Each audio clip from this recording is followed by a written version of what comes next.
Hello everyone. तो finally सेबार official notification आइसे माने कि एग्जाমৰ ৰিচেকিঙৰ কাৰণে। তো তোমালোকে যদি বিচৰা তেতিয়াহ'লে তোমালোকে এপ্লাই কৰিব পাৰিবা। মই কেনেকৈ এপ্লাই কৰিব লাগে তাৰ এটা A to Z ডিটেইলছত ভিডিঅ' বনাই দিম। তোমালোকে নিজৰ মোবাইলত মানে কম্পিউটাৰৰ দোকানত নগ'লেও তোমালোকে নিজৰ ফোনৰ দ্বাৰা কৰিব পাৰিবা। ষ্টেপ বাই ষ্টেপ মই তোমালোকক দেখাই দিম। তো তোমালোকে যদি নতুনকৈ আহিছে তেতিয়াহ'লে চেনেলটো ছাবস্ক্ৰাইব কৰিবা। তেন্তে বলা আমি ভিডিঅ'টো আৰম্ভ কৰোঁ। পোনপ্ৰথমে যেতিয়া মানে কি আজি অলপ আগতে নটিফিকেশ্যনত কৈছে যদি আমি OMR চিটৰ কাৰণে যদি এপ্লাই নকৰোঁ তেতিয়াহ'লে কি লাগিব, আমাক 400 টকাকৈ খৰচ হ'ব একোখন ছাবজেক্টত। মানে তুমি যদি ইংলিছৰ কাৰণে বিচৰা 400 টকা, তাৰে পিছত তোমালোকে যদি মেথছৰ কাৰণে বিচৰা প্ৰতিখন ছাবজেক্টত কি হ'বতো 400 টকাকৈ দিব লাগিব। অ'কে। আৰু যদি তোমালোকে OMR চিট যিখন আছিল তাৰ কাৰণে যদি তোমালোকে এপ্লাই কৰিব খোজা তেতিয়াহ'লে তোমালোকে এক্সট্ৰা 50 rupees দিব লাগিব।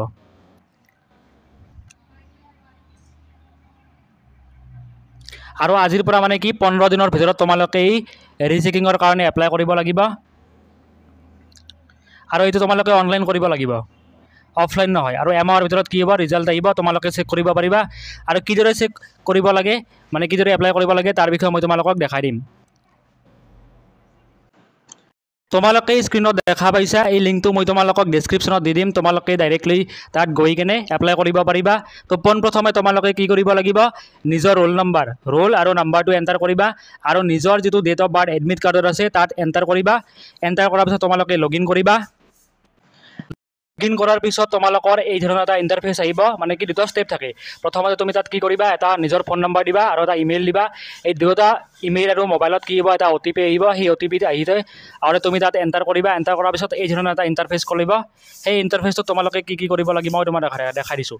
পোনপ্ৰথমে কি দেখিব, ওপৰৰ ৰেজিষ্ট্ৰেশ্যন নাম্বাৰ, তোমাৰ ডিটেইলছখিনি আছে, তুমি কোনখন স্কুলৰ পৰা পঢ়িছিলা। আৰু কি আছে, যিখন তোমাৰ ডিজিটেল মাৰ্কশ্বিট আছে, যিখন মাৰ্কশ্বিট তুমি অনলাইনত ডাউনলোড কৰিছিলা, সেই মাৰ্কশ্বিটখনৰ কি কৰিবা, এটা ফটো কপি অৰ্থাৎ PDF দিলে নহ'ব, ইয়াত JPG বা PNG দিব লাগিব। মানে কি তুমি যিটো PDF ডাউনলোড কৰিছা সেই ডাউনলোড কৰা PDFটোৰ কি কৰিবা, স্ক্ৰীনশ্বট ল'বা। স্ক্ৰীনশ্বট লৈ তাত কি কৰিবা, আপলোড কৰিব লাগিব।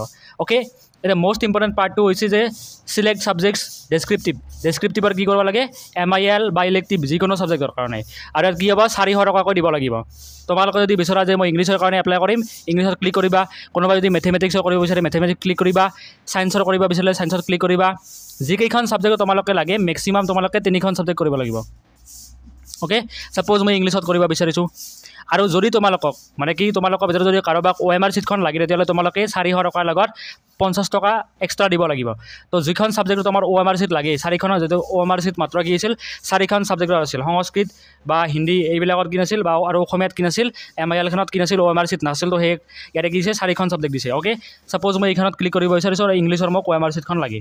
মই নেক্সটত ক্লিক কৰিম। ক্লিক কৰাৰ পিছত কি আহিছে, এটা যে চুজ ফাইল। তোমালোকে কি কৰিব লাগিব, ফাইলটো চুজ কৰিব লাগিব। তো মই কি কৰিম, চুজ ফাইলত ক্লিক কৰিবা। কৰাৰ পিছত তোমালোকৰ কি আহিব, এটা ইণ্টাৰফেচ আহিব। ইণ্টাৰফেচ হোৱাৰ পিছত তোমালোকে এটা PDF, ইয়াতে কি আছে, তোমালোকে ইমেজ দিব লাগিব। কি দিব লাগিব, ইমেজ। অ'কে। তেতিয়াহ'লে মই ইমেজত যাম। তোমালোকে ডাউনলোড কৰি থোৱা হ'ব লাগিব কিন্তু। আৰু যেতিয়া ইমেজ আছে, অ'কে, তোমালোকে দেখিছা ইয়াতে দেখিছে স্ক্ৰীনশ্বট এটা দিছে, PNG ইমেজ দিয়া আছে। তো মই তাত কি কৰিম, ক্লিক কৰিম। ক্লিক কৰাৰ লগে লগে কি হৈছে, এইটো আপলোড হৈ গৈছে আপলোড হৈ। নেক্সট তোমালোকে কি কৰিবা, ছাবমিটত ক্লিক কৰিবা। লোডিং দেখাই আছে, অলপ সময় তোমালোকে ৱেইট কৰিবা। এতিয়া কি আছে, পে'মেণ্টৰ কথা আছে। Payment can be made through internet banking or debit card. UPI কৰি ইউজ কৰিব পাৰিবা। যিখন SBI চালান আছে তাত কৰিব পাৰিবা। ইয়াত তোমাৰ কি থাকিব, ডিটেইলছ থাকিব ইনক্লুডিং 400। তো মেক পে'মেণ্টত ক্লিক কৰিবা তোমালোকে।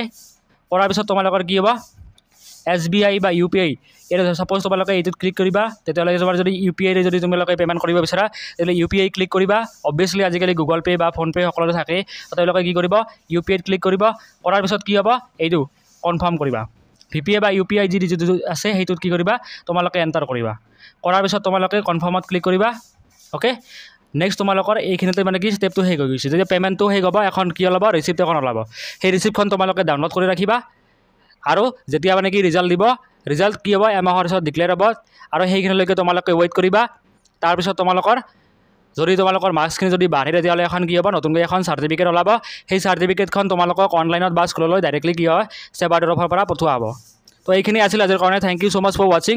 আৰু যিসকলে ৰিচেকিং নকৰি কম্পাৰ্টমেণ্টেল এক্সাম দিব পাৰে তাৰ বিষয়ে কিছু কথা ক'ম যে ক্লাছবিলাক চলি আছে জেনেৰেল ছায়েন্স হওক বা ইংলিছৰ হওক এইবিলাক চলি আছে তো তোমালোকে তাত জইন কৰিব পাৰিবা ফ্ৰী অফ কষ্ট হয় বেলেগে পইচা লৈ কৰি আছে বাট মই ফ্ৰী অফ কষ্ট পঢ়াম কোৱালিটি এডুকেশ্যন দিম যদি তোমালোকে ইচ্ছা কৰা তেতিয়াহ'লে তোমালোকে ক্লাছবিলাক কৰিব পাৰিবা thank you so' much for ৱাচিং see you in the next video'